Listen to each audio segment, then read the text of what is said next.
Yo, what is going on, guys? Hope everyone's having a fantastic day. Have some news for the Philadelphia Eagles. Some recruiting for Malcolm Jenkins. Jordan Davis looks like he could return this week, and other news as well.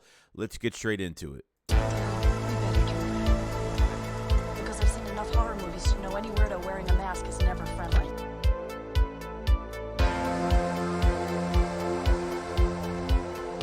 Seems like the recruitment process has already started to get Malcolm Jenkins back on this team. It looks like, some tweets were put out.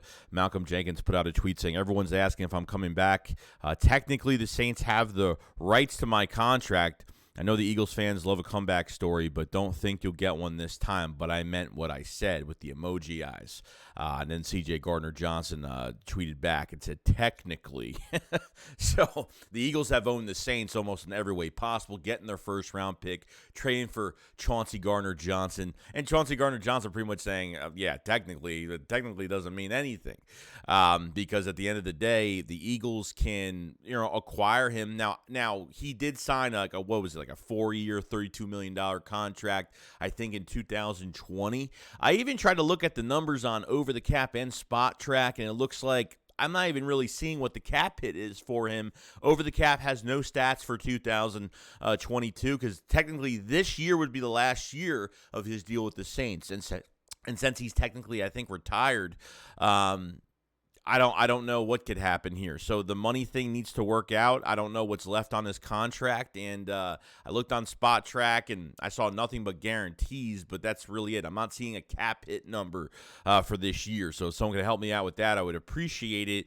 But look, this can either happen, not happen. I don't know. I mean, Reed Blankenship probably gets his shot this week. But at the end of the day, I don't know if they have to add another body regardless. Eagles haven't signed any safeties to the practice squad recently, any new players to the practice squad that they want to put at safety or something like that, or kind of want to move somebody up.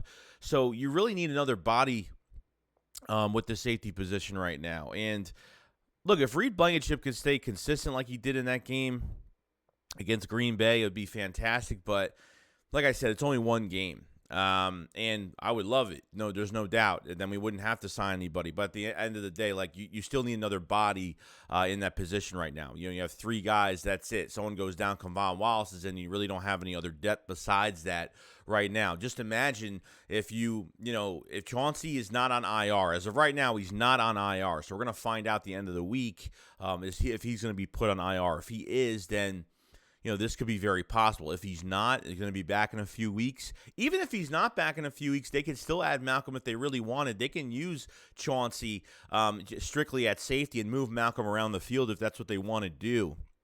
Okay, because you guys remember they have been using Chauncey as that Malcolm Jenkins piece defensively. They've been moving him around a little bit. Kevon Wallace was back there before that Green Bay game, and then they really gave Blankenship a shot, which I really was appreciative of that. So we'll find out. It's been a few days. I don't know. They're gonna have to call the Saints. They're gonna have to work something out. Malcolm will probably have some word in and say, "Hey, look, I want to help another team right now. I want to kind of get this done. Can you, try to get this done, have the Eagles sign me. I want to kind of help them out, blah, blah, blah. And kind of get something done if they can, see what happens. I don't know.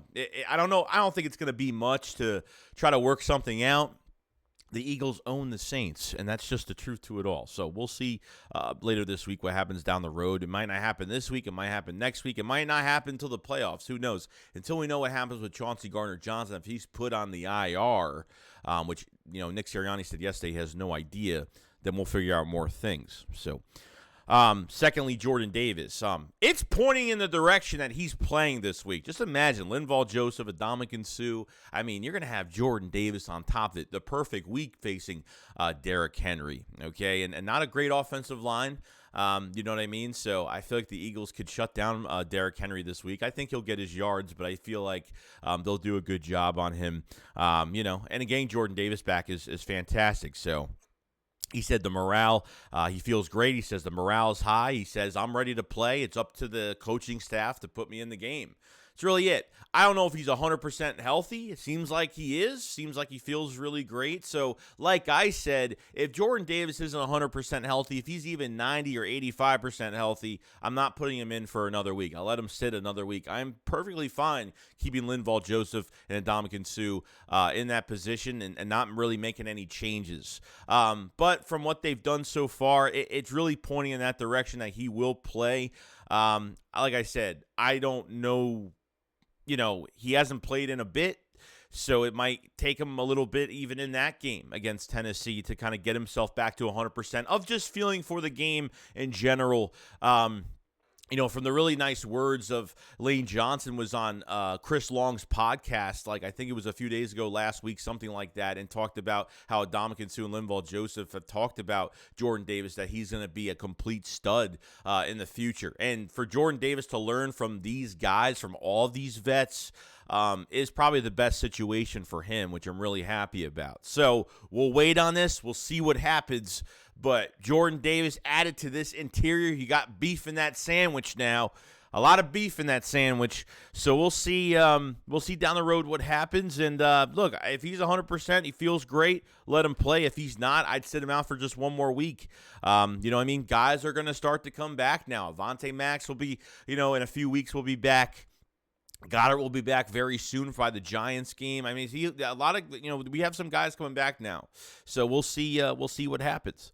Thirdly, I want to go over, AJ Brown. Obviously, the past few weeks have, made us a little nervous. His fumbling has been a problem. Not really worried about it. Hopefully not, because I know we're gonna get nervous now as soon as he catches the damn ball. He's got to protect himself. Had the food poisoning last week, lost 6 pounds. His eye was bloodshot from throwing up all day. And, I get it. Probably wasn't 100%, in that game against Green Bay, but it is what it is. Do I think the Eagles are going to target him against the Titans just because he's facing his former team? Even A.J. Brown has even talked about, the Eagles won that trade. He even talked about just in general, like, obviously the Eagles won the trade.